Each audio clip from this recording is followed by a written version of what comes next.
오늘 은혜 받고자 하는 말씀의 제목은 족장들의 믿음과 축복, 이런 말씀이 되겠습니다. 그런데 말씀을 전하기 전에 성가 한 곡을 제가 소개하고자 합니다. 이 성가를 만든 목사님이 기도하면서 찬송가에 이 성가가 수록되기를 바라고 이 노래를 만들었고 지금도 그렇게 기도하는 중에 있다고 합니다. 벌써 몇 년 전에 나왔는데 저는 잘 몰랐어요.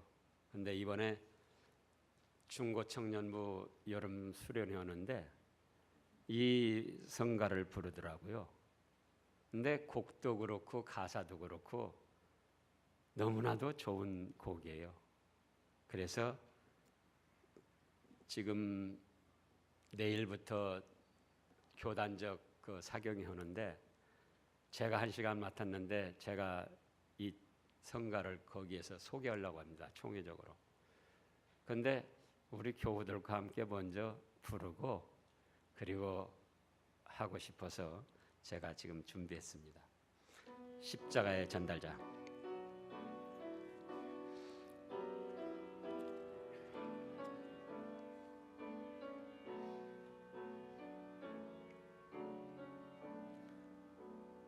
난 지극히 작은 자 죄인 중에 괴수 모익한 날 부르셔서 간절한 기대와 소망 부끄럽지 않게 십자가 전케 하셨네. 어디든지 가리라 주에서라면 나는 전하리 그 십자가. 내 몸에 밴 십자가 그 보혈의 향기 온 세상 채울 때까지 살아도 주를 위해 죽어도 주를 위해 사나 죽으나 난 주의 것. 십자가의 능력 십자가의 소망 내 안에 주만 사시는 것. 난 지극히 작은 자 죄인 중에 괴수 모익한 날 부르셔서 간절한 기대와 소망 부끄럽지 않게 십자가 전케 하셨네. 내 사랑 나의 십자가 내 사랑 나의 예수님. 근데 이거 조금 편곡을 했는데 족이 나와가지고 그것 따라하다가 지금 제가 잘 틀렸어요.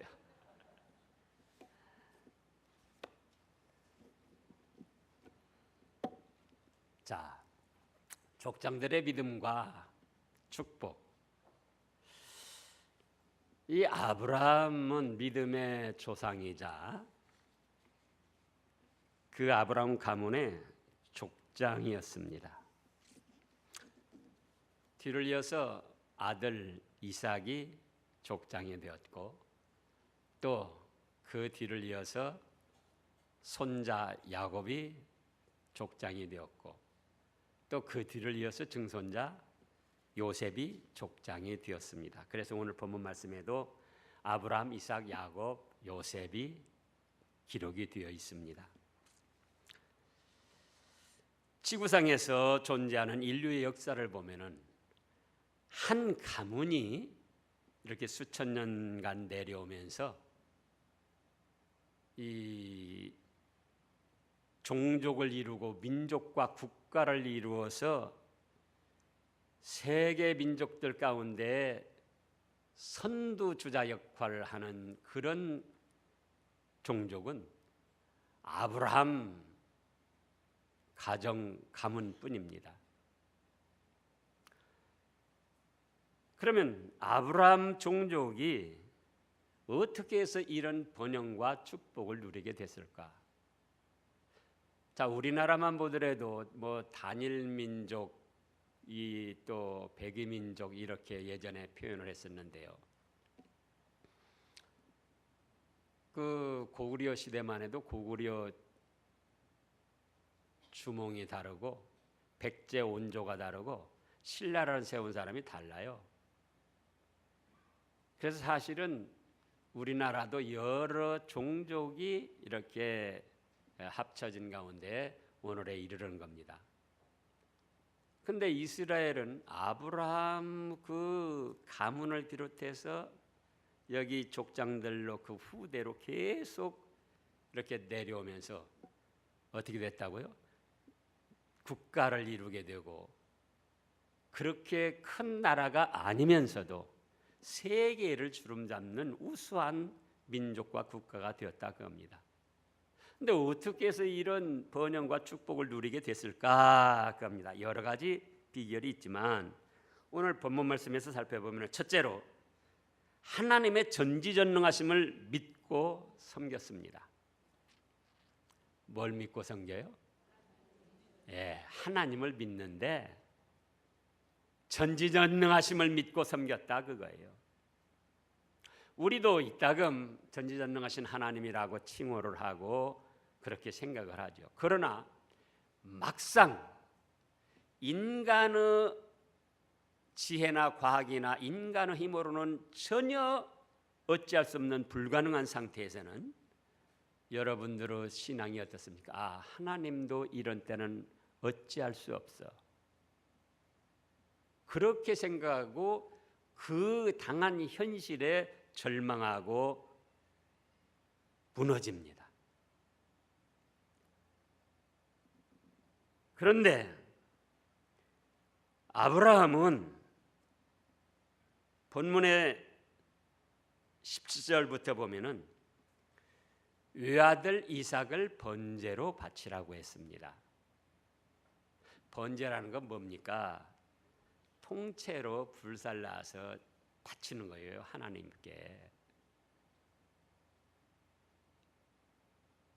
그런데 아브라함이 전혀 슬퍼하거나 괴로워하지 않고 오히려 창세기에 보면은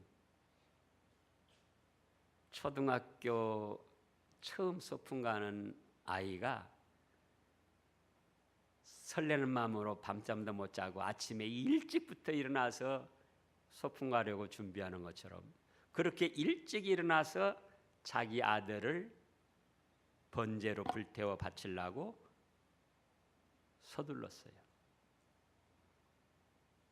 아니, 생각을 해보시라고요.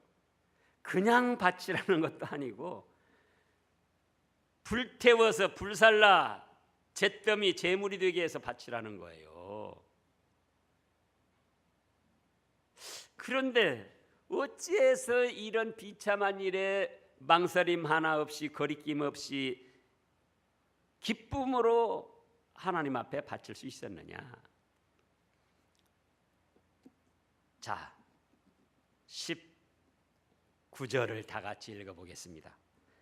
그가 하나님이 능히 이삭을 죽은 자 가운데서 다시 살리실 줄로 생각한지라 비유컨대 그를 죽은 자 가운데서 도로 받은 것이니라.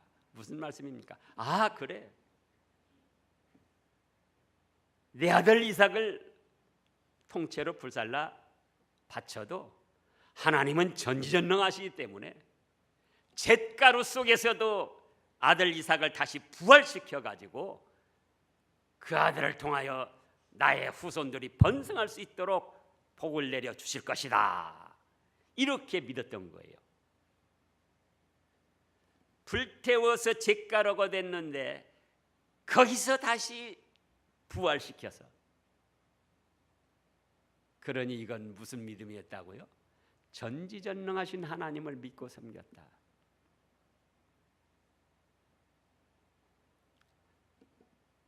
저도 그런 때가 있습니다.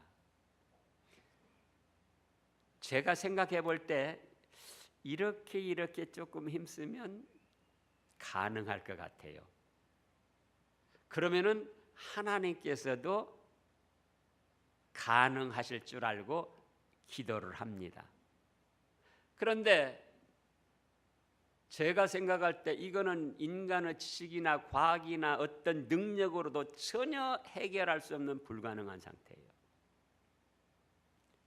그때는 하나님께서도 이런 때는 어찌하실 수 없겠지. 그리고 포기하고 절망을 합니다. 근데 평소에 기도할 때는 뭐라고 합니까? 전지전능하신 하나님 감사합니다. 근데 막상 인간의 능력과 인간의 어떤 지혜, 과학으로 불가능하게 여겨지면은 하나님도 그때는 별 수 없다고 여기고 절망하고 포기한다 그거예요. 그런데 아브라함과 족장들의 믿음은 그게 아니었어요. 그러잖아요. 현실적으로 우리 앞에 갖다 놓고 생각을 하자고요. 너희 아들 불태워 바쳐라. 아니 하나님 해도 넘어오십니다. 줄 때는 언제고 이제 와서 불태워 바치라고 합니까? 불태워 바치면 뭐가 됩니까? 죄가 되고. 그런데 아브라함은 어떻게 생각했다? 그래. 불태워 바쳐도 하나님은 전지전능하시기 때문에 얼마든지 그 가운데서도 다시 부활시킬 수가 있어. 그래서 기쁘고 즐거워하며 그 아들 이삭에게 축복하고 바쳤다는 거예요.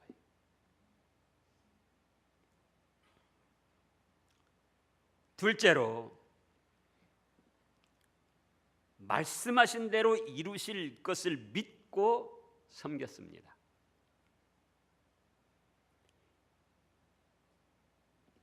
여기 지금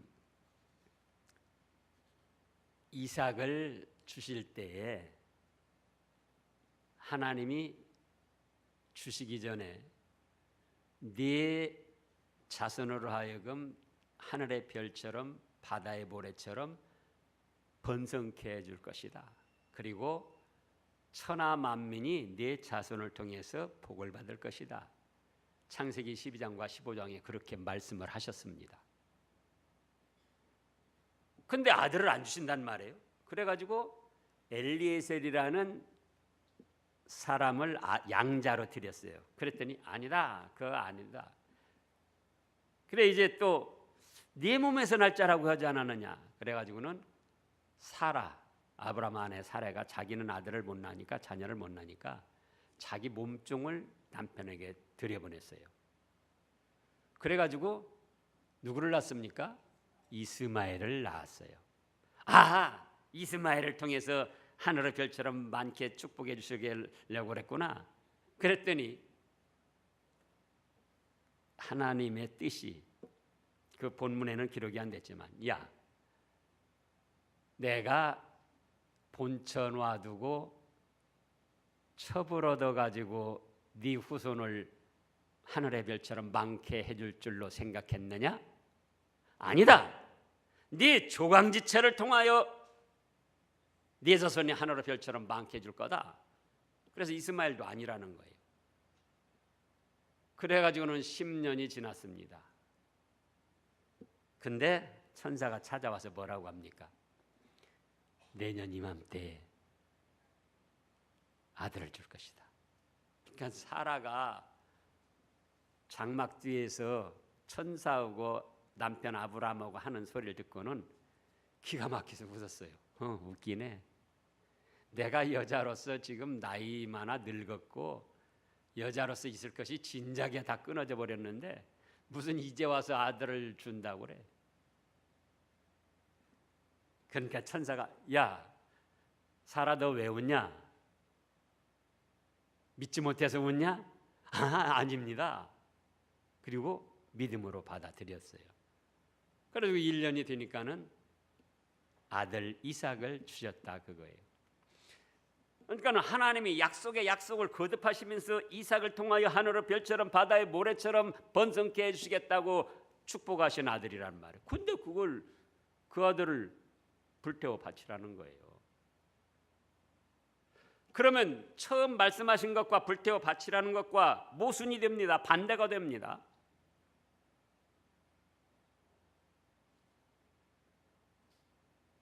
하나님의 말씀에는 사람이 이해하기에 모순이 있고 반대가 되는 말씀들이 많이 있어요. 근데 사람은 쥐꼬리만한 과학과 지식과 이성으로 합리적이면은 믿고 이성과 지식과 과학의 합리적이 아니면은 안 믿으려고 그래요. 그런데 족장들의 믿음은 하나님의 말씀이라면 반대가 되든 모순이 되든 합리적이 아니랄지라도 과학적이 아니랄지라도 이루어 주실 줄로 믿었다 그 말씀입니다. 그래서 네 자손이 하늘의 별처럼 바다의 모래처럼 많게 해주겠다고 그 말씀도 믿고 또 번제로 불태워 바치라는 그 말씀도 믿었어요. 그래서 번제로 불태워 바치려고 했던 겁니다. 그 말씀도 믿고 또 불태워 바치면서도 하나님은 전지전능을 하시기 때문에 내 후손이 하늘의 별처럼 많게 해주실 것이다 그 말씀도 믿고 성경에 기록된 하나님의 말씀이라면 다 믿고 바쳤다 그 말씀이에요. 근데 우리는 어쩌습니까? 여러분들 자신을 솔직히 한번 생각해 보세요. 제가 조금 전에 말씀한 대로 과학이나 이성적으로 좀 합리적으로 맞으면은 그렇겠구나 하고 안 맞으면은 그건 무슨 신화일까?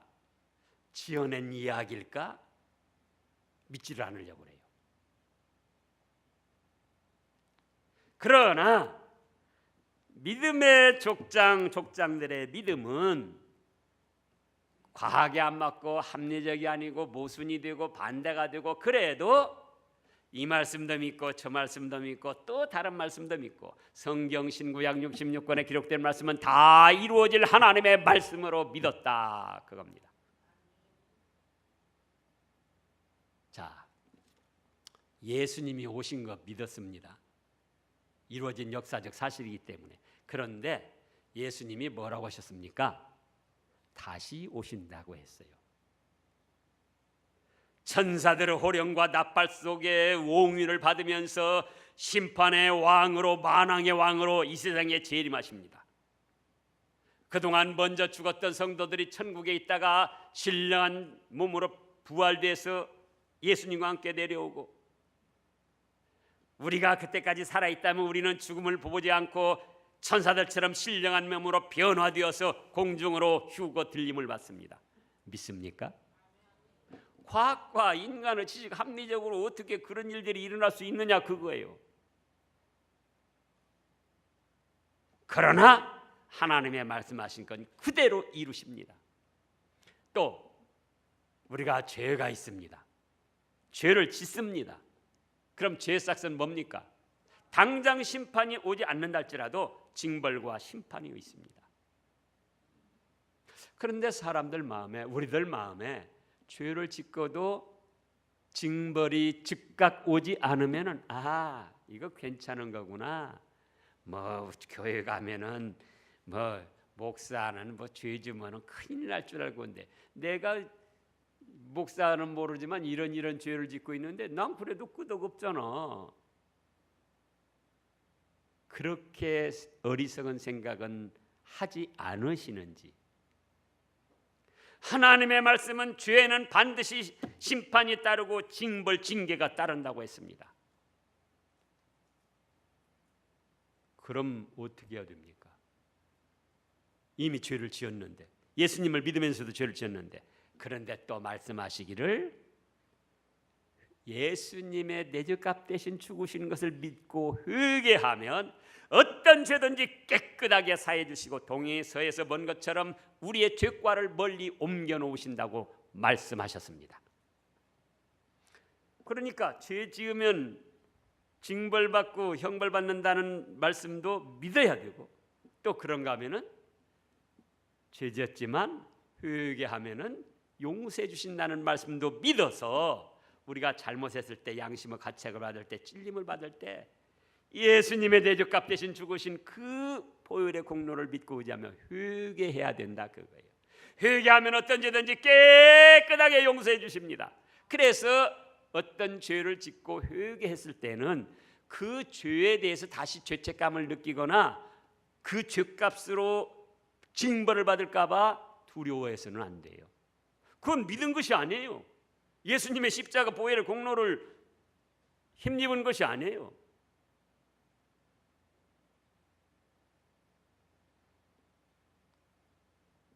우리가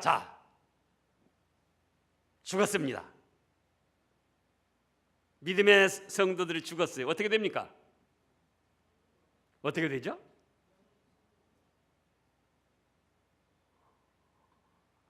더워서 말씀하시기가 싫으신가? 누가복음 16장에 보면 다른 데도 마찬가지지만은 거지 나사로, 거짓 노릇하면서 예배 생활도 제대로 못했지만 예수님을 믿었기 때문에 죽자마자 하나님이 천사들을 보내가지고 그 영혼을 천국으로 불러올렸잖아요. 그러면 믿음의 사람인 나도 죽으면은 어디로 간다? 하나님이 천사들을 보내가지고 내 영을 받들어서 천국으로 들어간다 그거예요. 그러니 죽음 자체가 슬프고 괴롭고 고통스러운 것이 아니고 영광스럽고 축복된 것이다 그 말씀이에요. 제가 그런 분들 여러 번 봤어요. 보통 평상시 건강하시고 괜찮을 때는 아이고 아프지 않고 건강할 때 좋을 때 죽었으면 좋겠다고 그러시더니 조금 나이가 드셔가지고 중환병이 걸리셨어요.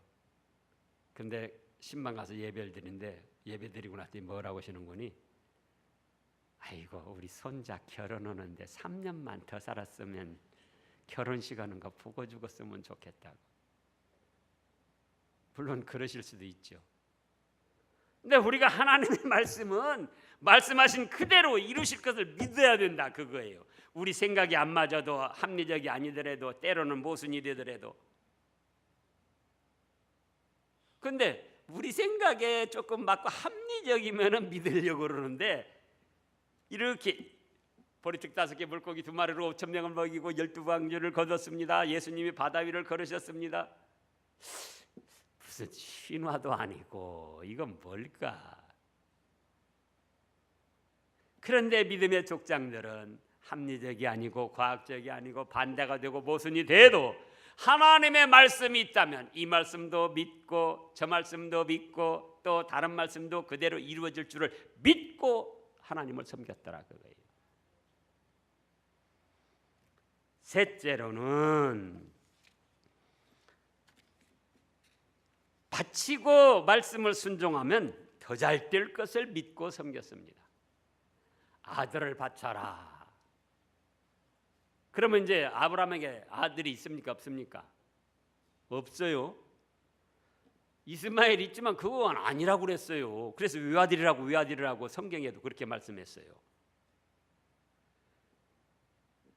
그러면 아들 바치고 나면은 없고 다시 무자식 상팔자일지 몰라도 하여간 무자식으로 돌아가는 거예요. 100살의 아들 낳아서 얼마나 애지중지 사랑하며 길렀겠습니까? 그래서 창세기도 보면 네 사랑하는 독자 이삭 하나님이 그렇게 말씀하셨어요. 근데 그 아들 바치고 나면 이제 다시 무자식이 되고 참으로 허전하게 된다 그거예요. 그런데도 아브라함은 기쁨으로 그 아들을 바쳤다. 아들을 바치면 자기는 이제 무자식이 되고 아무도 없게 되는데 왜? 바치고 순종하면 더 잘 되고 더 좋은 아들이 되게 해주실 것을 믿었다, 그 말씀이에요. 창세기나 오늘 본문에는 그 말씀이 나타나지 않았어요. 그런데 믿음의 사람의 품성상 보통 일에도 축복하고 기도를 하는데 자기 아들을 장작더미 쌓아놓고 그 위에다 불태워 바치려고 하면서 아브라함이 축복 기도를 했겠습니까? 안 했겠습니까? 하나님 말씀하신 대로 이 아들을 바치오니 이 아들을 죽은 자 가운데서도 다시 살리셔가지고 전지전능은 하신 하나님이 100배나 더 좋은 아들이 되게 해주시옵소서. 그렇게 축복 기도하고 바쳤을 거라고요. 이삭이 그때 장성에서 번제로 쓸 장작을 짊어지고 산을 올라갔다 그랬어요. 그러니까 20대 전후로 보는 겁니다. 20대 전후의 아들이 아버지가 자기를 장작더미에 올려놓고 묶어서 칼을 들이댈 때 너무나도 순한 양처럼 그대로 순종했어요. 순응. 왜 그랬을까? 기도하며 여러 가지로 생각을 해봤어요. 이삭도 무슨 믿음이 있었느냐? 아버지가 섬기는 하나님, 전지전능하신 하나님, 지금 나를 번제로 바치라고 해서 아버지가 바치는데 나를 통하여 하늘의 별처럼 바다의 모래처럼 자손이 많게 해주셨다고 했기 때문에 내가 번제로 불태워 바쳐진다 할지라도 하나님은 전지전능하셔서 나도 살려주실 뿐만 아니라 나를 더 좋은 아들이 되게 축복해 주실 것이다. 그런 믿음이 있었기 때문에 아버지가 장작더미 위에 올려놓고 번제로 불태워 바치려고 하는데 순응을 했던 거예요. 한 거 한마디 불평 한마디 아니하고 기쁨으로 자기도 그대로 응했다, 그거예요.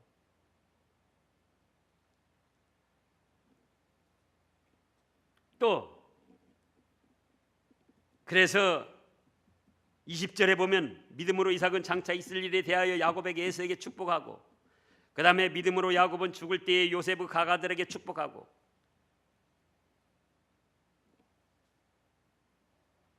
그런 하나님을 믿기 때문에 자기 자손들에게 축복을 하고 또 축복을 하고 축복을 했던 거예요. 우리들은 어떻게 생각합니까? 나에게 있는 걸 하나님께 바치면은 내가 손해나는 것으로 생각을 하고 있어요. 내 몸, 내 정성, 내 어떤 재능, 나의 물질 이걸 하나님 앞에 바치면은 이건 내 것이 없어지고 손해나는 것으로 생각을 하지는 않습니까? 그런데 아브라함과 이삭과 야곱과 요셉 그 족장들은 하나님께 바치고 하나님의 말씀대로 순종하면은 더 잘 되고 더 축복을 받을 것으로 믿고 섬겼다. 족장들만 그런 게 아닙니다. 성경에 축복받은 훌륭한 믿음의 사람들을 보면 다 그렇습니다. 자, 한나가 결혼한 20년이 넘어서도 아들이 없습니다. 하나님께 기도해서 하나님이 사무엘을 주셨습니다. 그런데 기도할 때 어떻게 했죠? 아들을 주시면 하나님께 드리겠습니다. 그래서 저 때일 때까지는 자기 집에서 기르다가 이제 하나님의 전에 맡겼습니다. 근데 어떻게 됐습니까? 사무엘은 사무엘대로 구약시대의 훌륭한 선지자가 되게 하시고 그 사무엘 바친 아들을 대신해서 세 아들과 두 딸을 더 주셨습니다.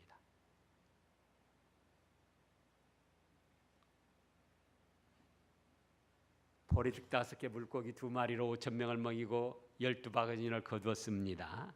근데 그 역사가 일어나도록 제공한 보리떡 5개 물고기 2마리가 뭐였느냐? 한 소년의 점심 도시락이었습니다. 그러면 자기 어머니가 싸준 도시락 자기 하나 겨우 먹는 거예요.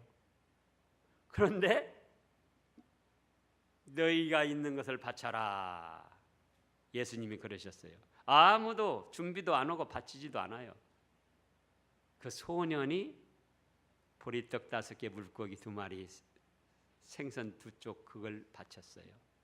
바치면 자기는 없어집니다. 근데 어떻게 됐죠? 장정만 5,000명을 먹이고 12광주리를 거두었어요. 그때 배불리 먹고 남은 것이 12광주리였어요. 그러니까 소년도 보리떡 5개 물고기만 먹었으면 그건 배부르게 먹을 수 있는 겁니까? 못 먹을 겁니까? 자기도 겨우 먹는 거지 배불리는 못 먹어요. 근데 바치고 나니까 자기도 배불리 먹고 장정만 5,000명 그 외에 부녀자들 노역자들까지 하면은 최소한 2만 명 이상이 먹고 12바구니를 거뒀더라고요. 또 그런 역사는 얼마든지 있습니다. 예수님이 십자가 죽음을 당하실 때 그 전에 제자들이랑 모였는데 마리아가 순전한 나드 한 옥합을 예수님의 장례를 준비하느라고 자기 죄값 때문에 죽어주실 예수님이 너무나도 고맙고 사랑스러워서 순전한 나드 기름 한 옥합을 머리에다가 부었어요. 한 옥합 이만큼 되는 거. 그랬더니 그 기름이 흘러내리면서 나드 향이 그곳에 가득 찼습니다. 제자들은 뭐라고 합니까? 아니, 그거 300데나리로 나가는 건데 그 기름을 저렇게 다 흘러내리고 날아가게 해가지고는 없애버려? 300데나리온은 얼마라고 그랬죠? 한 데나리온이 장정 하루 품삯이라고 했습니다. 300데나리온은 얼마죠? 300일. 그러면은 장정 하루 품삯 10만 원씩 잡고 3천만 원이 3천만 원. 3천만 원이면 작은 돈입니까? 큰 돈입니까? 그때 당시로 큰 돈이에요. 그런데 그 마리아가 3천만 원 그때 당시 큰 돈이지만 있었다고 해서 더 얼마나 잘 먹고 잘 살고 3천만 원 없다고 해서 굶어 죽었겠습니까? 근데 3천만 원 예수님의 장례를 위하여 바치는 바람에 천하 어디에서든지 복음이 전해지는 곳마다 이 여자의 행함을 기록하라, 기념하라. 성경 말씀에 기록이 되고 또 지금 하늘나라에서 얼마나 찬란한 상급과 영광을 누리고 있겠습니까? 우리가 성삼위 하나님의 구원의 은혜와 천국 복락의 은혜를 감사하면서도 하나님께 뭔가 드리고 말씀을 순종하면 내가 손해나는 것으로 생각을 한다 그 말씀이에요. 그래서 멈칫거리는 거예요. 그래서 하지 못하는 거예요. 믿으면서도. 그런데 족장들의 믿음은 그게 아니었어요. 전지전능하신 하나님을 믿고 말씀하신 대로 이루어 주실 것을 믿고 바치고 순종하면 더 잘되고 더 축복해 주시는 하나님으로 믿고 섬겼더라 그거예요. 그러니까 당시에 수많은 종족들이 일어났습니다. 인류 역사를 살펴보시라고요. 아브라함 가문만 있었던 게 아니에요. 세계 유수한 명문가들 왕족들도 있었어요. 그런데 그들이 다 지금 어떻게 됐습니까? 그러나 아브라함의 종족은 오늘날 이스라엘 국가를 형성하고 이스라엘 민족이 지금 그 살펴보니까 이스라엘 국내에 있는 것이 5,600만, 외국에 있는 이스라엘 족속이 5,600만, 그런 정도예요. 그러니까는 1,500만도 못 되는 거예요. 그런데 세계 경제, 정치, 학계 다 요소요소에 주름 잡고 있는 거예요. 무엇 때문에? 전지전능하신 하나님을 믿고 말씀하신 것은 그대로 이루실 하나님으로 믿고 하나님께 바치고 순종하면 더 잘 되게 해주실 하나님으로 믿고, 그래서 이 믿음의 족장들의 공통점은 이런 믿음과 더불어 축복하는 것이었습니다. 그러니까 아브라함도 자기 아들 독자 이삭을 바치면서 축복을 했고, 또 지금 20절에서도 그 이삭이 야곱과 에서에게 축복했고, 21절에서도 야곱은 죽을 때 요셉의 각 아들들에게 축복을 하고, 22절에서도 요셉이 임종시에 축복하며 자손들에게 자기를 맡기고 죽었어요. 지난주 말씀에서도 그리스도인들의 삶의 자세는 어떤 것이라 했습니까? 축복하는 것이라 했어요. 그런데 우리가 과연 축복을 좋아하면서도 가족들끼리도 교우들끼리도 직장에서 사회생활에서 축복을 얼마만큼 하느냐, 그거예요. 지난주에 그리스도인의 삶의 자세는 축복하는 것이라는 말씀을 들었어도, 자, 여러분들 가정에서 직장에서 얼마나 축복했습니까? 말씀은 듣는데 그 말씀대로 이루어질 것을 믿지 않고 순종을 하지 않는 거예요. 또 축복을 하는데 나 같은 것이 축복해 가지고 뭐 이루어질까, 그런 생각을 합니다. 또 그런가 하면은 저런 사람은 축복해 줘서는 안 돼, 축복받을 자격이 없어, 저렇게 잘못 나가는데. 그런데 마태복음 로마서 12장부터 보겠습니다. 로마서 12장 14절 말씀. 로마서 12장 14절 말씀 다 같이요.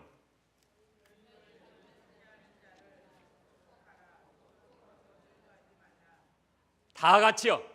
너희를 박해하는 자를 축복하고 저주하지 말라. 나를 박해하고 욕하고 미워합니다. 그 사람 복받을 자격이 있습니까? 없습니까? 복받을 자격이 없어요. 그런데 하나님은 자격은 내가 정한다, 너는 축복해라, 그거예요. 자격은 누가 정하신다고요? 하나님이 정하신다. 그러니 너는 축복해라. 그래서 너희를 박해하고 욕하고 손해주고 모욕하고 멸시하더라도 그 사람을 축복해라. 그런데 가족들을 축복하지 않으면 되겠습니까?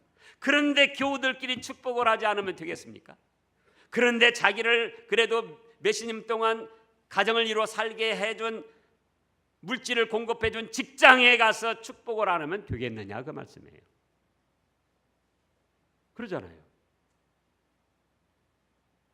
그리고는 우리가 축복받을 자격을 정하는 거예요. 나 권사, 나한테 잘못하니까 복받을 자격 없어. 자기가 정하는 거예요. 그것이 바로 교만이고 믿음을 떠난 거예요. 자격은 누가 정하신다? 하나님이 정하신다. 그래서 너희는 무조건 축복하라는 거예요. 또 내 자신이 축복한다고 해서 과연 그 복이 임할까? 자기 자신은 좀 바람직하지 못한 그런 걸 생각하고 축복을 안 하려고 해요. 그런데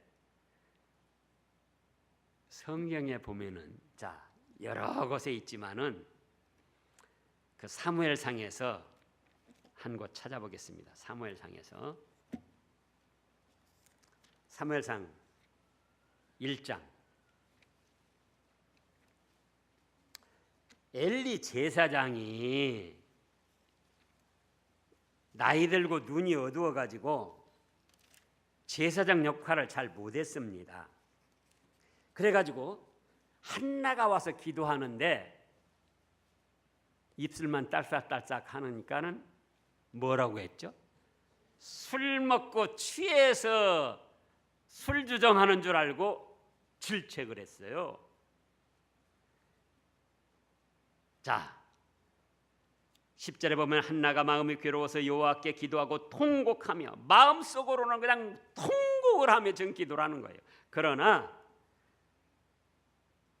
마음속으로는 것이지 입으로 부르짖은 건 아니다 그거예요. 11절에 서원하여 이르되 만군의 여호와여, 만일 주의 여종의 고통을 돌아보시고 나를 기억하사 주의 여종을 잊지 아니하시고 주의 여종에게 아들을 주시면 내가 그의 평생에 그를 여호와께 드리고 삭도를 그 머리에 대지 아니하겠나이다. 그가 여호와 앞에 오래 기도하는 동안에 엘리가 그의 입을 주목한즉 한나가 속으로 말하며 입술만 움직이고 음성은 들리지 아니하므로 엘리가 그가 취한 줄로 생각한지라. 14절 읽어보세요. 엘리가 그에게 이르되 내가 언제까지 취하여 있겠느냐, 포도주를 끊어라. 자, 지금도 말입니다. 원통한 일이 있어가지고 교회 와서 기도하는데 목사가 뭐라고 그래요? 아니, 술 취해가지고 교회 와서 술 주정하냐고, 술 끊으라고. 그럴 때 얼마나 기가 막힌 일입니까? 그런데 한나가 15절에 대답하되 이르되 주여 그렇지 아니하니이다. 나는 마음이 슬픈 여자라 포도주나 독주를 마신 것이 아니오 여호와 앞에 내 심정을 통한 것뿐이오니 당신의 여종을 악한 여자로 여기지 마옵소서. 내가 지금까지 말한 것은 나의 원통함과 격분됨이 많기 때문이다 하는지라. 17절 읽어보세요. 엘리가 대답하여 이르되 평안히 가라. 이스라엘 하나님이 내가 구한 것을 허락하시기를 원하라 하고 축복 기도를 한 거예요. 지금 이 내용이. 그랬더니 19절 읽어보세요. 그들이 아침에 일찍 일어나 여호와 앞에 경배하고 돌아가 라마의 자기 집에 이르니라. 엘가나가 그의 아내와 한나와 동침하며 여호와께서 그를 생각하신지라. 한나가 임신하고. 자, 기도하는 여인을 술 취한 여인으로 착각하고 분별을 못했지만 축복을 한 것이 한나의 기도와 더불어 그대로 한나에게 이루어졌습니다. 그리고는 이제 또 사무엘을 바쳤어요. 바쳤더니 지금 2장, 사무엘상 2장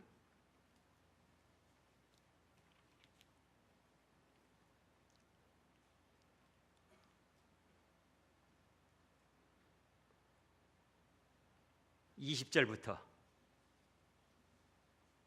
이제 사무엘을 바치고 한나가 또 매년 제사 드리러 하나님의 전에 왔어요. 그 20절 엘리가 엘가나와 그 아내에게 축복하여 이르되, 엘리 제사장이요, 여호와께서 이 여인으로 말미암아 네게 다른 후사를 주사 이가 여호와께 간구하여 얻어 바친 아들을 대신하게 하시기를 원하노라 하였더니 그들이 자기 집으로 돌아가며. 21절 읽어보세요.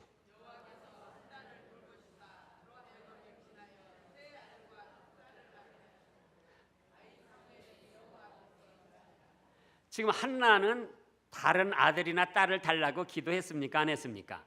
안 했어요. 결혼해서 20년 넘게 아들이 없다 겨우 얻었기 때문에 그걸로 감사하게 생각하고 둘째나 셋째는 생각지도 못한 거예요. 그런데 엘리 제사장이 축복을 했습니다. 20절에서.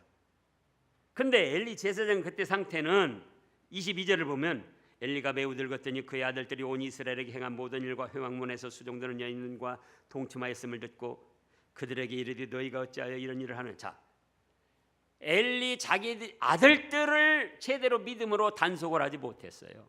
그래서 온갖 죄를 저지르고 있습니다. 자기는 늙어가지고 분별을 못하고. 그런데도 20절에 축복을 했더니 21절에서 여호와께서 한나를 돌보시사 축복한 그대로 이루어지게 하시더라 그거예요. 그래서 오늘날도 내가 축복할 수 있는 자격이 나는 없어. 그래서 축복을 안 하는 거예요. 그러나 축복할 수 있는 자격과 축복받을 수 있는 자격은 누가 정하신다? 하나님이 정하신다 그 말씀이에요.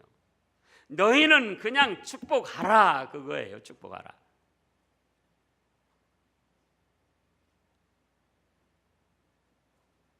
근데 이제도 축복을 하시렵니까? 아니하시렵니까? 가정에 가서 남편에게, 아내에게, 자녀들에게, 손자들에게, 또 직장에 가서 그 직장의 사람들, 직장에 까다롭게 괴롭히는 상전이 있어요.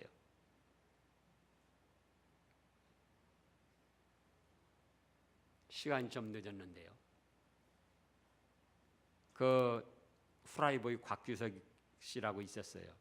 얼마나 이제 코미디언인데 나이가 드신 분들은 다 아실 거예요.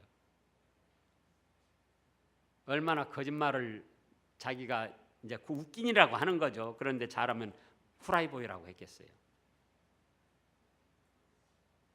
근데 그가 조금 잘 되다가 한때 지금 70년, 80년대 우리나라를 뒤흔드는 그런 MC, 코미디언 별거 다 했었잖아요. 뭐 또 영화 감독까지 오고. 그러다가 망했어요. 영화 감독하다가 몇 번 손해 보니까 이제 이 사람 저 사람한테 빚어져 가지고 막 그냥 이제 안 되고 부도가 나 가지고 빚쟁이들한테 몰려 가지고 도둑놈이 죽일 놈 막 그러면서 자기 어떤 일하면 일하는 데 와서 다 미리 채가 버리고 그래 가지고 죽지도 못하고 살지도 못하고 그래서 그때 목사님을 찾아갔던 거예요. 그랬더니 목사님이 딱 두 가지 가르쳐 주면서 이것만 하면은 얼마 안 가서 하나님이 회복시켜 주십니다. 무엇입니까? 죽지 못해 사는 거니까 11조를 드리세요. 그리고 빚쟁이들을 위해서 축복 기도를 하세요. 근데 와서 죽일 놈, 도둑놈, 살릴 놈 하면서 막 그냥 모욕을 주는데 어떻게 그 사람들을 위해서 축복 기도를 하느냐고요. 그러나 축복 기도하세요. 그래서 길이 없으니까 빚 얻을 만한 데는 다 얻고 다 지금 뭐 어디서 더 얻을 데도 없고 그래가지고는 11조를 하면서 그 사람들을 위해서 틈틈이 매일 빚쟁이들 와서 축복 기도를 한 거예요. 그랬더니 그렇게 막 번질나게 찾아오던 사람들이 안 찾아오더라는 거예요. 그래가지고 한 3년 지났는데 3, 4년 지나고 그랬는데 그때서 와가지고는 내 그동안 너무 일이 잘 돼가지고 찾아올 수가 없었네. 자네 형편 아니까 그저 뭐 성의만 보이고 우리 그냥 퉁치세. 이 사람도 와서 그러고 저 사람도 와서 그러고 그래가지고는 3, 4년간 안 찾아오니까 그 돈을 모아놓고 있었는데 그 돈으로 다 이제 뭐 1억 있으면 뭐 한 1,000만 원, 2,000만 원 그렇게 주고 다 퉁치는 거예요. 그리고 나서 그렇구나. 하나님은 살아계시고 하나님은 이렇게 말씀대로 하면은 그대로 이루어 주시는구나. 그래서 그 팽개치고 미국 가서 신학했잖아요. 신학해가지고 목사가 돼가지고는 몇 년 하다가 지금 하늘나라 갔어요. 진작에. 그래서 축복을 해야 됩니까? 안 해야 됩니까? 누구한테요? 가장 가까운 사람들부터